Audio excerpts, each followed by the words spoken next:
తాకట్లో ఉన్న మీ బంగారాన్ని విడిపించి ఆ రోజు ఆన్లైన్ రేటుకి కొంటాం. Sharma gold company. Hi hello నమస్తే, this is Suvarna. Welcome to Suman TV. ఈరోజు నాతో పాటు ఒక స్పెషల్ గెస్ట్ ఉన్నారనమాట. గత 37 సంవత్సరాల నుంచి రైస్ ఇండస్ట్రీలో ఎన్నో ముఖ్యమైన విషయాలు తెలియచేస్తూ అటు ప్రభుత్వానికి, ఇటు రైస్ మిల్లర్లకి, అటు రైతులకి ఒక వారధిగా వ్యవహరిస్తూ ఎన్నో విషయాలను తెలియజేస్తున్నటువంటి రైస్ అనలిస్ట్ బాజీ గారు నాతో పాటు ఉన్నారు. ఆయనతో మాట్లాడదాం. బోలెడని విశేషాలు, 37 సంవత్సరాల జర్నీ గురించి ఆయన మాటల్లో తెలుసుకుందాం. నమస్కారం బాజీ గారు. సో ఎలా ఉన్నారు? First of all good, very good. మీరు ఎలా ఉన్నారు? చాలా చాలా బాగున్నాను. ఓకే. అండ్ ఎప్పుడు మిమ్మల్ని ఈవెంట్లో చూస్తున్న నేను ఒక ఇంటర్వ్యూలో అంటే ఎంతో మందికి ఇంకా ఎక్కువ విషయాలు తెలియచేయాలనే ఒక ప్లేస్లో కూర్చున్నందుకు నాకు చాలా హ్యాపీగా ఉంది, తెలుసుకున్నందుకు. Thank you so much. And Suman టీవీలో ఇప్పటి వరకు రైస్ గురించి కావచ్చు, రైస్ ఇండస్ట్రీ గురించి ఇప్పటివరకు ఒక్క ఇంటర్వ్యూ కూడా లేదు. So this is the best interview అవ్వాలని మనస్ఫూర్తిగా కోరుకుంటున్నాను. Thank you. మంచి సబ్జెక్టు, మంచి ఆలోచన, చాలా ఉపయోగకరమైన అంశం ఇది. ఎందుకంటే చాలామంది ప్రజలకి ఇవాళ ప్రతిరోజు కూడా ప్రజలు తినే బియ్యం, అన్నం, ఏదో బియ్యం బజార్లో తెచ్చుకుంటున్నాము, కొనుక్కొచ్చుకుంటున్నాము, వండేసుకుంటున్నాము అని ప్రజలు అనుకుంటారు. కానీ ఆ బియ్యం ఏంటి, అసలు మనం తినే బియ్యం ఏ క్వాలిటీ, ఏ వెరైటీ, నాణ్యత ఎలా ఉంది, ఇది నిజంగా మన శరీరానికి కావాల్సిన పోషకాలు ఇస్తున్నాయా లేవా అనేది చాలామందికి తెలియదు. తెలుసుకోవాలన్న ఆసక్తి కూడా ఇవాళ ఉన్న స్పీడ్ ప్రపంచంలో లేదు కూడా. కాబట్టి ఇట్లాంటి సబ్జెక్టుని మీరు ప్రజలకి తీసుకెళ్ళడం అనేది చాలా సంతోషకరం, ఉపయోగకరం. ఓకే.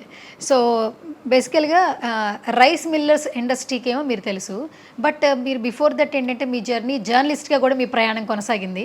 అసలు ఎలా స్టార్ట్ అయ్యింది మీ ప్రయాణం? యాక్చువల్గా నేను గ్రాడ్యుయేషన్ అయ్యాక మా ఇంటికి సమీపంలో ఒక రైస్ మిల్ ఉండింది. ఆ రైస్ మిల్లులో ఎప్పుడు కూడా బియ్యం రైతులు వచ్చి బియ్యం వాళ్ళు మరపట్టించుకోవటం వెళ్తూ ఉండేవాళ్ళు నా చిన్నతనంలో. కానీ ఏంటంటే ఆ బియ్యం ముక్కలు అవుతాం, క్వాలిటీ లేకపోవటం, రకరకాలుగా ఎప్పుడు ఘర్షణలు పడుతూ ఉండేవాళ్ళు ఆ రైతులు, మిల్లర్ ఓనర్ తోటి. నేను ఆసక్తిగా గమనిస్తూ ఉండేవాడిని, ఎందుకు వీళ్ళు ఘర్షపడుతున్నారు ఏంటి అనేది. అక్కడ ఏంటంటే రైతు ఎంత నాణ్యమైన వడ్లు తీసుకొచ్చి బియ్యంగా మారపట్టించుకోవడానికి వచ్చినప్పటికీ కూడా మంచి నాణ్యమైన బియ్యం అనేది రావటం లేదనేది ఆ రైతులు ఎప్పుడు కూడా క్వాంటిటీ రాదు, తక్కువ ఇస్తున్నావు మాకు, మరి క్వింటాల్ ధాన్యం నేను ఇస్తే, బస్తా బియ్యం ధాన్యం ఇస్తే దానికి అనుగుణంగా క్వాంటిటీలో రైస్ ఇవ్వటలేదు, మీరు మోసం చేస్తున్నారని ఎప్పుడు ఘర్షణ పడుతూ ఉండేవాళ్ళు. ఆ నేపథ్యంలో అసలు ఈ టెక్నాలజీ ఏంటి, రైస్లో మిషనరీ ఏంటి, మిషనరీని ఎలా ఉపయోగిస్తున్నారు, ఇంతకంటే గొప్ప మిషనరీని లేదా అని ఒక ఆలోచనతో నేను దాని మీద వర్క్ చేయడం జరిగింది. తర్వాత నేను జర్నలిస్ట్గా ప్రయాణం స్టార్ట్ చేసిన తర్వాత ఏదైతే ముందు నుంచి కూడా నాకు ఒక సంఘర్షణ, ఈ బియ్యం టెక్నాలజీ ఏంటి, బియ్యంలో టెక్నాలజీని మనం ఎందుకు అప్డేట్ చేసుకోలేము, ఇదంతా ఇన్ఫర్మేషన్ మిల్లర్లకు కానివ్వండి, రైతులకు కానివ్వండి, ఇప్పుడు ప్రభుత్వానికి, ప్రజలకి చేరవేసే ప్రయత్నం మనం ఎందుకు చేయకూడదు అనే ఒక ఆలోచనతో రైస్ ఇండస్ట్రీలో ఒక జర్నల్ని నేను 1987లో స్టార్ట్ చేయడం జరిగింది. స్టిల్ ఈ రోజు వరకు కూడా అనేక రకాల దాంట్లో అప్గ్రేడ్ చేసుకుంటూ ఇవాళ కూడా పబ్లిష్ చేస్తూనే నేను రైస్ ఇండస్ట్రీకి, రైతాంగానికి కూడా నేను నా సర్వీసెస్ ఇస్తున్నాను. ఓకే. అసలు మీ సర్వీసెస్ ఏంటి అన్న క్వశ్చన్ అడగకూడదు, ఎందుకంటే ఆన్సర్ మాకే దొరికేస్తుంది. 37 సంవత్సరాల నుంచి మీరు రైస్ ఇండస్ట్రీలో ఉన్నారు, ఎంతోమందికి మీకు తోచిన విషయాలు చెప్తూ ఉన్నారు. గవర్నమెంట్లు మారాయి కానీ మీరు మాత్రం అదే ఇండస్ట్రీలో అలా కొనసాగుతూ ఉన్నారు. ఏం చెప్తారు బాజీ గారు? ఇది నాకు ప్యాషన్ అండి. నాకేంటంటే అన్నము, బియ్యము, రైతాంగం కష్టం, రైతు పడిన అరగాలం కష్టపడి రైతు ఎంతో శ్రమకోర్చి పండించే ధాన్యాన్ని సరైన రీతిలో ప్రాసెస్ చేయకపోతే, మిల్లింగ్ జరపకపోతే రైతు పడిన కష్టం అంతా వృధా అవుతుంది. అది ముక్కలైపోయి సరిగ్గా మిల్లింగ్లో ఎక్కువ ఈల్డ్ రాకపోతే దేశానికి నష్టం, రైతు కష్టం కూడా బూడిద పోసిన పన్నీరు అవుతుంది. కాబట్టి ఇది ఒక ప్యాషన్. అందులో ఏంటంటే ఈవేళ ఒకప్పుడైతే రైస్ అన్నది కేవలం ఒక ఆహారం, మనం ఏదో తినడానికి రైతులు ఏదో పండిస్తున్నారు, జనం తింటున్నారు అనేది. కానీ ఈవేళ ప్రపంచవ్యాప్తంగా కూడా మన దేశం, ప్రపంచంలోని దాదాపు 190 దేశాలకి మనం బియ్యం సరఫరా చేస్తున్నాం మన దేశం నుంచి. అంతేకాకుండా ఇవాళ ఇంకా చాలా మార్పులు వచ్చినాయి రైస్ వెరైటీస్లో కానివ్వండి, రైస్ పండించే విధానంలో కానివ్వండి, వంగడాల్లో కానివ్వండి, చాలా మార్పులు వచ్చినాయి. అట్లాగే ప్రజల అభిరుచులు కూడా మారినాయి, ఈటింగ్ హ్యాబిట్స్ కూడా మారినాయి. అందుకు అనుగుణంగా ఇంట్రెస్టింగ్గా మేము కూడా ఏంటంటే రకరకాల వివిధ దేశాల్లో బియ్యం ఏ రకంగా పండిస్తూ ఉన్నారు, ఏ వెరైటీస్ వచ్చినాయి, బాస్మతి బియ్యం కానివ్వండి, నాన్ బాస్మతి బియ్యం కానివ్వండి, బాయిల్డ్ రైస్ కానివ్వండి, రా రైస్ కానివ్వండి, స్టీమ్ రైస్ కానివ్వండి, ఇలా ఆ బియ్యాల్లో ఉన్న అది ఉత్పత్తి చేసే విధానాలు, దాంట్లో ఉన్న మెరుగైన పద్ధతులు ఇవన్నీ కూడా అప్డేట్ చేస్తూ ఇంకా ఇంట్రెస్టింగ్గా దీన్ని ముందుకు తీసుకెళ్తున్నాం. ఓకే. అండ్ బాజీ సార్, రైతులకి, ప్రభుత్వానికి, ఇటు మిల్లర్స్కి ఒక వారధిగా ఉన్నారు. అంటే ఎప్పుడు కూడా కమ్యూనికేషన్ స్కిల్స్ అనేది అటు వాళ్ళు నొచ్చుకోకూడదు, ఇటు వీళ్ళు నొచ్చుకోకూడదు, అందరూ లాభపడాలి అన్న సందర్భంలో ఏదో ఒక ఇదిలో మనం స్ట్రెస్కి లోనవుతాం. కానీ మీరు ఇన్ని సంవత్సరాలు ఇంత సక్సెస్ఫుల్గా ఎలా కొనసాగారు? నేను రైతు పక్షపాతినండి. ముఖ్యంగా రైతు బాగుంటేనే ఇండస్ట్రీ బాగుంటుంది, ప్రజలు బాగుంటారు. కన్జ్యూమర్కి బియ్యం సరఫరా చేసేది మీడియేటర్గా మిల్లర్ ఉన్నప్పటికీ కూడా కష్టపడి పండించేది రైతే. ఇవాళ చూస్తే కనుక మన దేశంలో బియ్యం పండించే అంటే ధాన్యం వరి ధాన్యం పండించే రైతు కష్టాలు పడుతూ ఉన్నాడు. ఏదైతే ఇది చాలా పెద్ద సబ్జెక్టు రైస్ అన్నది చాలామందికి తెలియదు. రాష్ట్ర ప్రభుత్వాల యొక్క పాత్ర నిమిత్తమే దీంట్లో కేంద్రమే దీనికి మొత్తం గుత్తాధిపత్యం ఉంది. ఏదైతే పాలసీస్ రూపొందించడంలో కానివ్వండి, ఈ రైతులకి మద్దతు ధర ద్వారా రైతులకి ఒక ధరని వచ్చేటట్టు చేయడంలో కానివ్వండి, కేంద్రం యొక్క పాత్రే చాలా కీలకమైన పాత్ర. అందులో ఏంటంటే కేంద్రం ప్రతి సంవత్సరం కూడా ఈ ధాన్యానికి మద్దతు ధర ప్రకటిస్తూ ఉంటుంది. ఆ మద్దతు ధర ప్రకారమే ఇండస్ట్రీ కానివ్వండి, వ్యాపారులు కానివ్వండి, దళారులు కానివ్వండి కొనాలి అనేది ఒక పద్ధతిగా వెళ్తున్నారు. కానీ దురదృష్టవశాత్తు ఇవాళ ప్రభుత్వాలు ప్రకటించే మద్దతు ధర ఏదైతే ఉందో అది గిట్టుబాటు ధర కాదు. ఇది మద్దతు ధర, ఊరికే ఒక సపోర్ట్ ప్రైస్, దానికి కూడా చట్టబద్ధత లేదు. ఇవాళ ఆ చట్టబద్ధత కల్పించాలని చెప్పేసి నార్త్ ఇండియన్ రైస్ ఫార్మర్స్ నిరసనలు చేస్తున్నారు, ఢిల్లీ పొలిమేరలో ధర్నాలు కూడా చేస్తున్నారు. అయినా కేంద్రం దాని గురించి ఏమి పెద్దగా పట్టించుకునే పరిస్థితి లేదు. గతంలో కూడా స్వామినాథన్ కమిషను ఒక రిపోర్ట్ నివేదిక ఇచ్చింది. ఇది ఏదైతే మద్దతు ధర ఇస్తున్నారో అది గిట్టుబాటు ధర కాదు, గిట్టుబాటు ధర ఇవ్వండి. అప్పట్లోనే స్వామినాథన్ గారు క్వింటాల్కి 2,500 రూపాయలు పర్ రైతుకి అందజేయాలని చెప్పి ప్రభుత్వాలకి ఆయన సూచనలు కూడా చేయడం జరిగింది. కానీ ఏ ప్రభుత్వం కూడా ఆ రకంగా వెళ్ళలేదు. ఇప్పుడు చాలా రాష్ట్రాల్లో ఏంటంటే కేంద్రానికి ప్రకటించిన మద్దతు ధరకి అదనంగా బోనస్ రూపంగా కొంత ఇస్తున్నారు రైతు బాధ చూడలేక.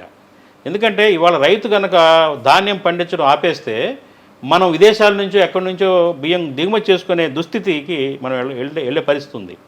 రైతు కోపం వచ్చి ఆపేస్తే పండించడం నాకు ఇప్పుడు చూడండి, టమాటాలు ఉన్నాయి, టమాటా పారబోస్తున్నాడు రైతు, రూపాయి వస్తుంది, 2 రూపాయలు వస్తున్నాయి, టమాటాకి గిట్టుబాటు అవ్వటం లేదు నాకని రైతు ఇవాళ పారబోస్తున్నాడు టమాటాలని. ఈ దశలో ఎందుకు ఆ రైతుని టమాటాలని మంచి ధర, మద్దతు ధర ఎందుకు ఇవ్వలేము మనం అని ప్రభుత్వాలు ఆలోచించకపోవడం దురదృష్టకరం, శోచనీయం. ఇప్పుడు ఇవాళ మళ్ళీ కొద్ది రోజుల్లోనే ఆ టమాటా 100 రూపాయలు కూడా వెళ్తుంది, మనం చూస్తాం.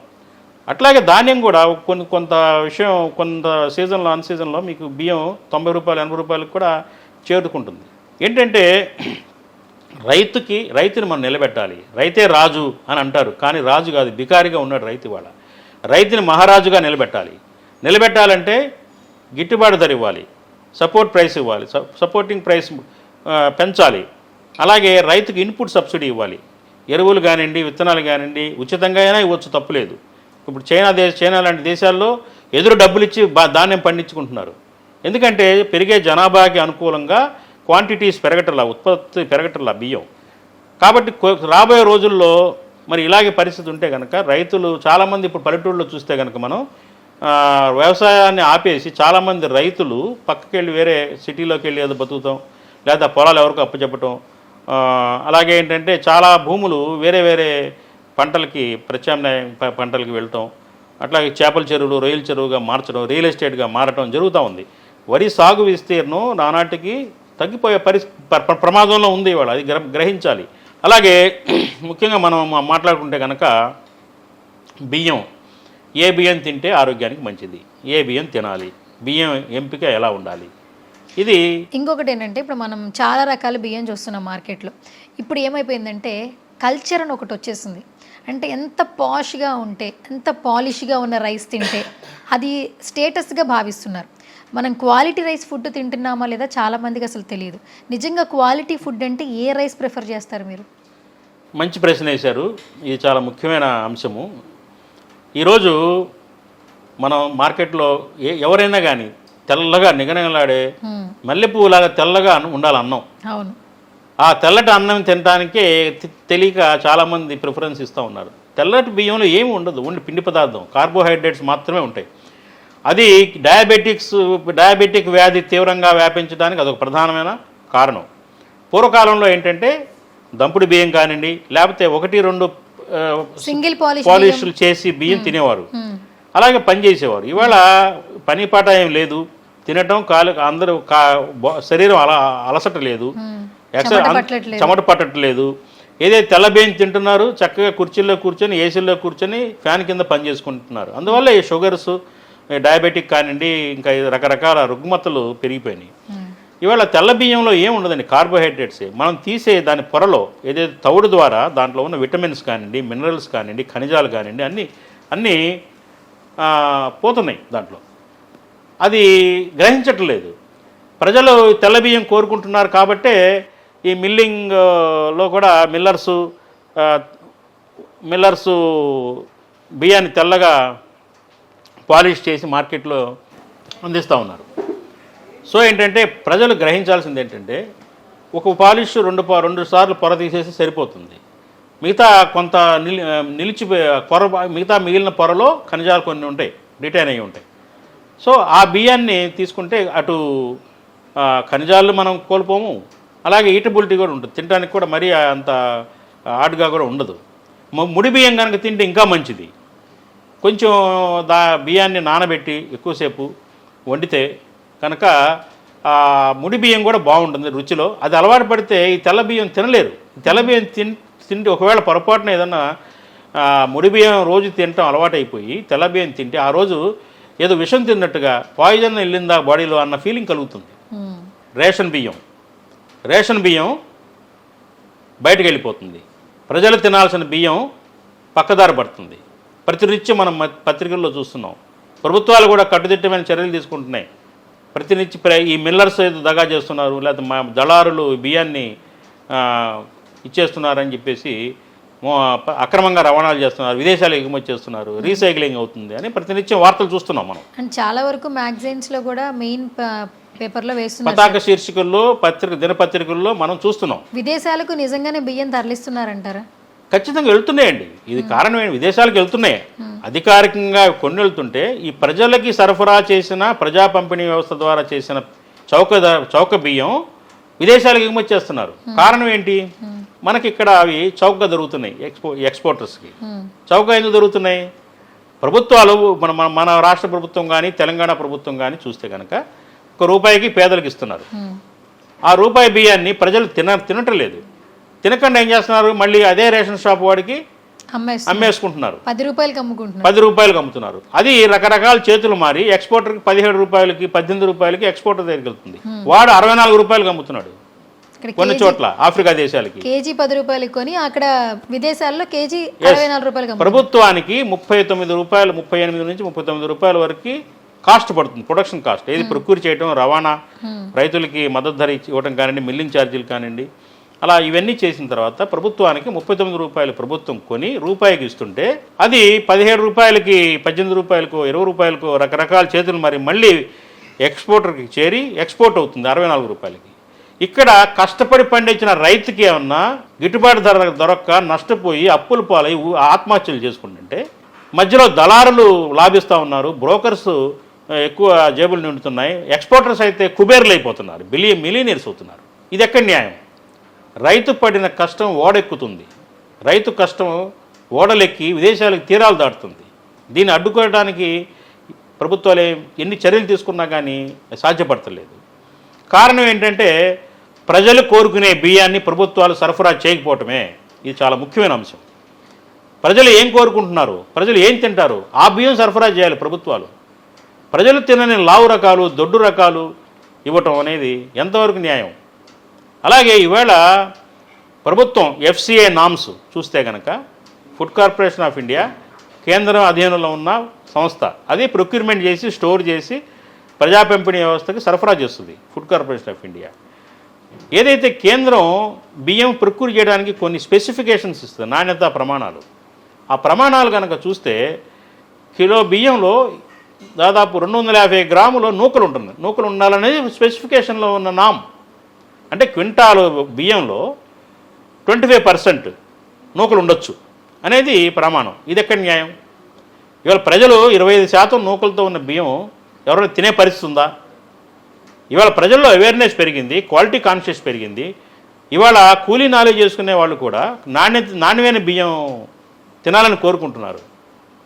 10 రూపాయలు ఎక్కువ డబ్బులు పెట్టైనా కానీ నాణ్యమైన బియ్యం కొని తింటున్నప్పుడు మీరు అంత నాసిరకంగా దొడ్డు రకాలు, లావు రకాలు, అది కూడా 25% నూకలతో సరఫరా చేస్తే ఎలా తింటారు ప్రజలు? అందుకే రిజెక్ట్ చేస్తున్నారు ప్రజలు, తినటలేదు. అట్లాగే ప్రజలకు కూడా ఈ మంచి బియ్యం, వాళ్ళు తినే బియ్యం మనం సరఫరా చేయొచ్చు. అట్లాగే ప్రజలు కూడా ఆలోచించాలి. ఇవాళ మన ఆరోగ్యంగా ఉండాలి అంటే మంచి ఆహారమే తీసుకోవాలి. ఎక్కువగా స్టేపుల్ ఫుడ్ బియ్యం కాబట్టి ఆ బియ్యంలో పోషక విలువల్ని ఉండే విధమైన బియ్యం ఎంచుకోవాలి. తక్కువ పాలిష్తో ఉన్న బియ్యాన్ని తినాలి.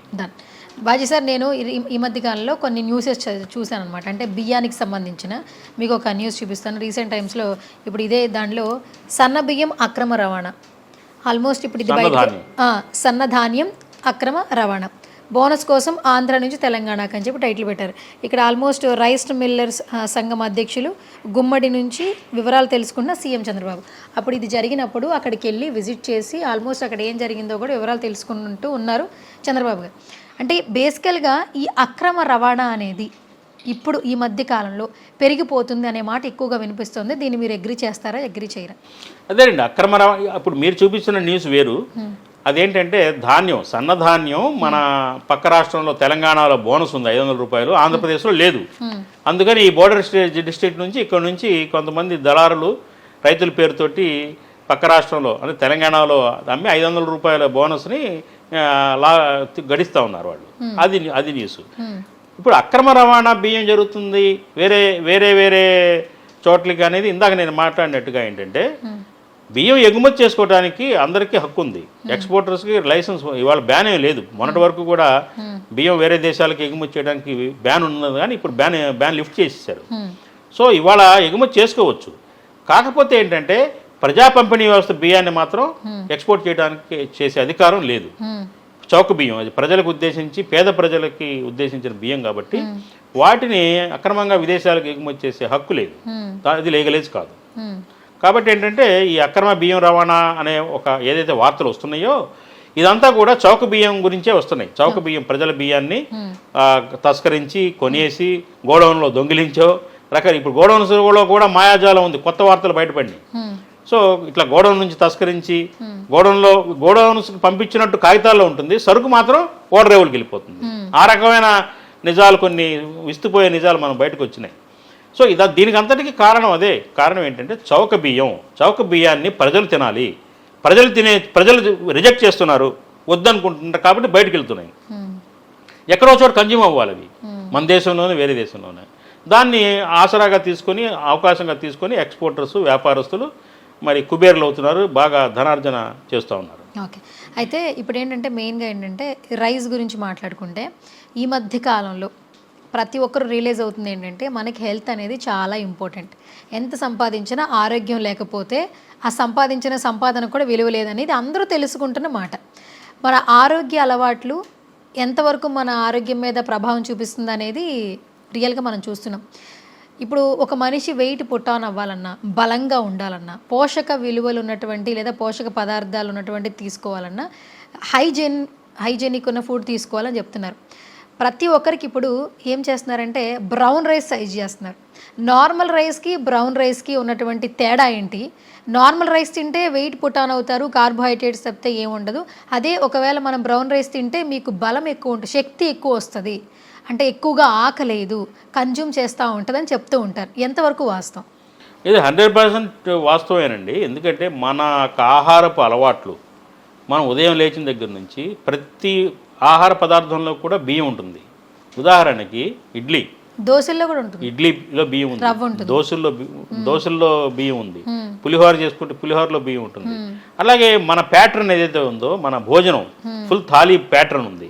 7-8 రకాల కూరలు, అలాగే రసము, సాంబారు, పచ్చడి, తర్వాత పప్పు, తర్వాత పెరుగు, చివరికి పెరుగుతోటి అట్లా డెజర్ట్ ఏదైనా పాయసం లాంటిది దాంట్లో రైస్ ఉంటుంది.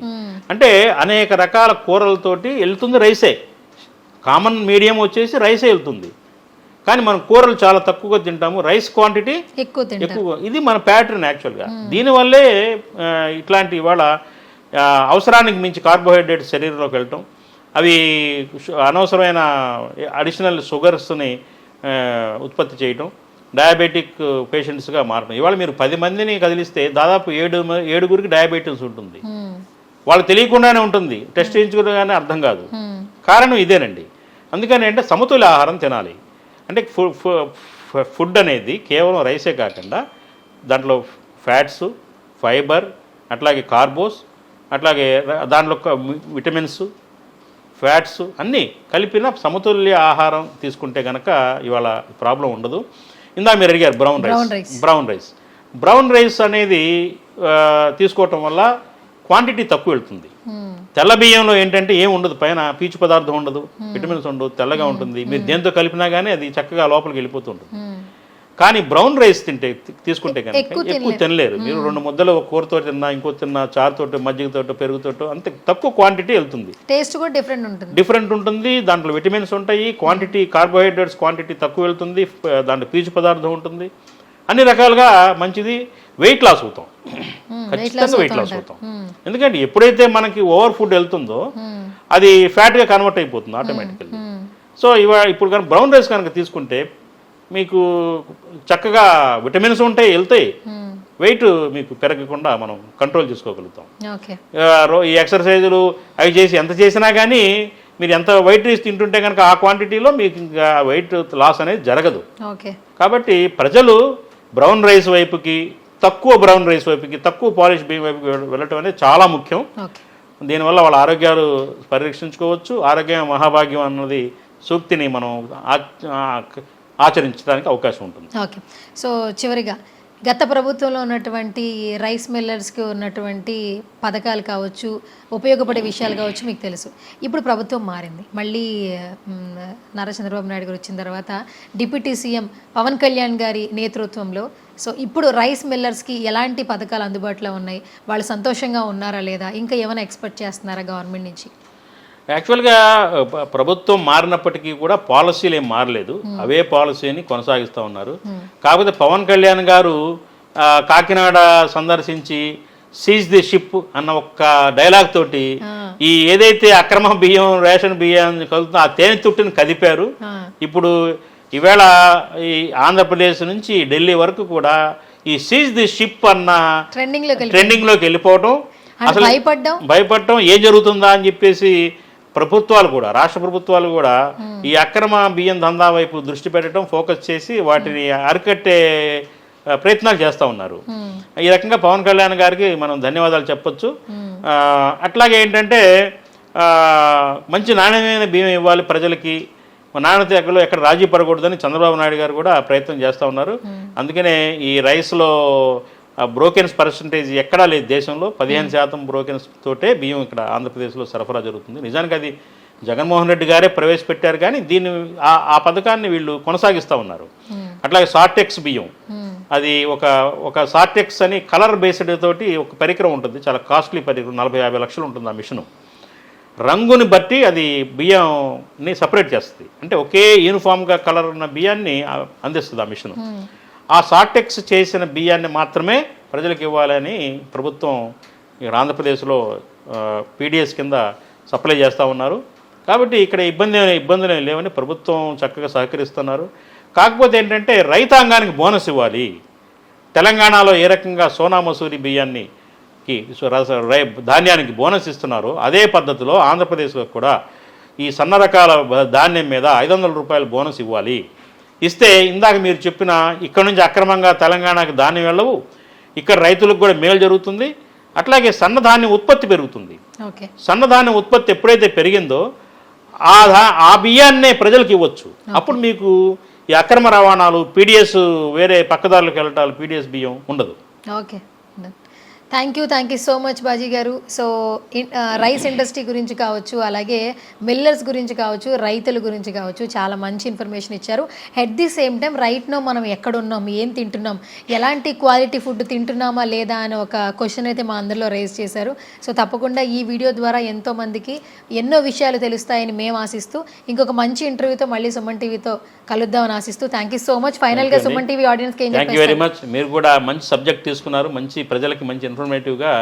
ఈ బియ్యం మీద ఇప్పటి వరకు కూడా ఎవరు కూడా ఇలాంటి ఇంటర్వ్యూ చేయలేదు, ఇది మంచి అటెంప్ట్ చేశారు. Thank you very much. And next time me interview మాత్రం నేను కేవలం రైస్ మిల్లో చేయాలని అనుకుంటున్నాను. షూర్, తప్పకుండా. ఎందుకంటే అసలు ఫస్ట్ అన్నదాత నుంచి, అంటే ఆ రైతు నుంచి రైస్ ఎలా వస్తుంది, ఆ రైస్ని మిషనరీలో మీరు పాలిష్ చేసి ఎలా మా అందరికి ఇస్తున్నారు, మేము ఎలాంటి రైస్ తింటున్నాం అనేది మేము లైవ్ లో చూడాలనుకుంటున్నాం. విత్ యువర్ పర్మిషన్ తప్పకుండా ప్రాసెసింగ్ మెథడ్స్ తో పాటు మనం ఈసారి మాట్లాడుకుందాం. తప్పకుండా. Thank you so much. Thank you అండి. నమస్కారం.